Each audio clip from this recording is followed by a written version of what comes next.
जंगल में सरवाइव करना किसी भी जानवर के लिए आसान नहीं होता, फिर आप चाहे खूंखार शेर या शेरनी ही क्यों ना हो। अगर शेर को जंगल का राजा कहा जाता है तो शेरनी को रानी कहना गलत नहीं होगा, लेकिन इस रानी की जिंदगी एक असल रानी की तरह नहीं होती। शेरनी के ऊपर कई प्रकार की जिम्मेदारियां होती हैं और उन्हें आए दिन कई तरह की समस्याओं का सामना करना पड़ता है। एक जंगल के स्टाफ ने देखा कि 5 साल का शेर आराम से बैठा हुआ है, कई घंटों तक भी उसमें कोई हरकत महसूस नहीं हुई। स्टाफ के लोग शेर को मेडिकल सेंटर ले गए, जहां शेर को एग्जामिन किया गया। पता चला कि शेर की दोनों आंखों में कैटरेक्ट यानी कि मोतियाबिंद हो गया है, जिस कारण उसे ठीक से दिखाई नहीं दे रहा है। 4 अप्रैल 2014 को मसाई मारा नेशनल रिजर्व में सियाना नाम की एक शेरनी भैंस के वार से घायल हो जाती है। शेरनी के पिछले हिस्से में गंभीर चोट आती है, ऊपर से मांस सारा फट जाता है और अंदर तक का फ्लैश दिखने लगता है। शेरनी के शरीर से खून बह रहा होता है। ऐसे में जंगल का स्टाफ शेरनी के घाव का इलाज करता है। आमतौर पर देखा जाता है कि शेर और शेरनी जैसे जानवरों में रीजनरेशन एबिलिटीज होती हैं, जिसकी मदद से कोई भी चोट या घाव काफी जल्दी ठीक हो जाता है। जंगल का स्टाफ तभी इंटरफेयर करता है जब घाव बहुत गहरा या इसमें इन्फेक्शन हो गया हो। असल में सर्जरी का सीधा असर शेरनी और उसके बच्चों पर पड़ता है। सर्जरी के दौरान एनेस्थीसिया दिया जाता है, जिससे शेरनी की हार्ट बीट और मिल्क प्रोडक्शन पर असर पड़ता है। सियाना को पूरी तरह से रिकवर होने में 4 महीने का वक्त लगा। आप शायद सोच रहे होंगे कि एक भैंस एक शेरनी को ऐसे कैसे घायल कर सकती है। असल में भैंसों का झुंड बहुत खतरनाक होता है। द लायन किंग में भी दिखाया गया है कि कैसे एक शेर विल्डबीस्ट के झुंड में फंस जाता है। ये स्थिति यदि जंगल में उत्पन्न होती है तो शेर चारों ओर से घिर जाता है और असहाय महसूस करने लगता है। एक और गंभीर समस्या के बारे में आपको बताते हैं। बिना पूंछ के शेर आपस में कम्युनिकेट ठीक से नहीं कर पाते हैं।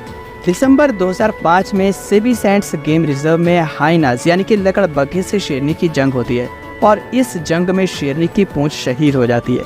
ऐसे में इन्फेक्शन फैलने का खतरा बना रहता है और कई बार शेरों की मौत भी हो जाती है।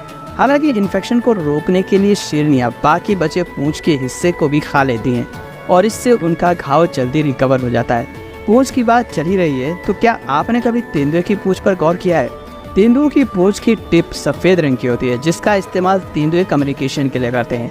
नन्हे शावक अपनी माँ की पूंछ देखते ही उनका पीछा करना शुरू कर देते हैं।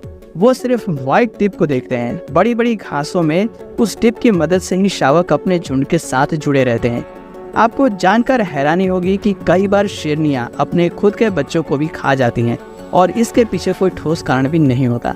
अगर किसी शावक की मौत हो जाती है तो शेरनी उससे खा भी जाती है, क्योंकि बॉडी के डिकम्पोज होने की महक से वहां अन्य शिकारी दावत के लिए आ सकते हैं, जिससे शेरनी के अन्य शावकों के लिए खतरा पैदा हो सकता है।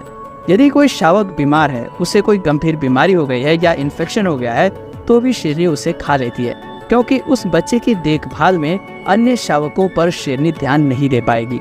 ऐसे में उससे छुटकारा पाना शेरनी को सही लगता है।